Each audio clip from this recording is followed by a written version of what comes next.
ఒక పక్కా ప్రణాళికతో అటు ఎంపీసీ స్టూడెంట్స్ కానీ ఇటు బైపీసీ స్టూడెంట్స్ కానీ బేసిక్ గా నాకు రాదు అనే మాట స్టూడెంట్ దగ్గర నుంచి రానియకుండా నీకు వస్తుంది, నువ్వు చేయగలుగుతావు, ఇలా చెయ్యి, మీ బ్యాక్ బోన్, మీకు సపోర్ట్ చేసేటటువంటి డ్రైవింగ్ ఫోర్స్ మేమందరూ ఉన్నాము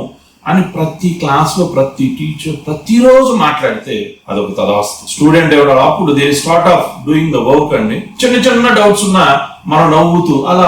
ఏమవుదామో నేను చెప్తారా, లేదు ఇవందరికి కామన్ గా డౌట్స్ ఉన్నాయి మళ్ళీ నేను బోర్డు మీద టీచ్ చేస్తాను, లేదు అసలు 10th క్లాస్ నుంచి ఇంటర్మీడియట్ కి వచ్చేటప్పుడే సబ్స్టాండర్డ్ గా ఉంటే వెంటనే ఇంటర్మీడియట్ స్టార్ట్ చేసి అటాక్ చేసి టకటగా సిలబస్ అవగొట్టాము, సిలబస్ అయింది అనే భావన అనేది లేకుండా ముందు స్టూడెంట్స్ బెనిఫిషియల్ గా వాళ్ళు బెనిఫిట్ పొందాలి, వాళ్ళు సబ్జెక్ట్ లో డెవలప్ అవ్వాలంటే ముందు చేయాల్సింది ఏంటంటే వాళ్ళ సెట్ బ్యాక్స్ ఏంటో గమనించి వాటి మీద కనీసం ఒక 2 months అండి 10th క్లాస్ అయినాక ఇంటర్మీడియట్ సిలబస్ స్టార్ట్ చేసే ముందే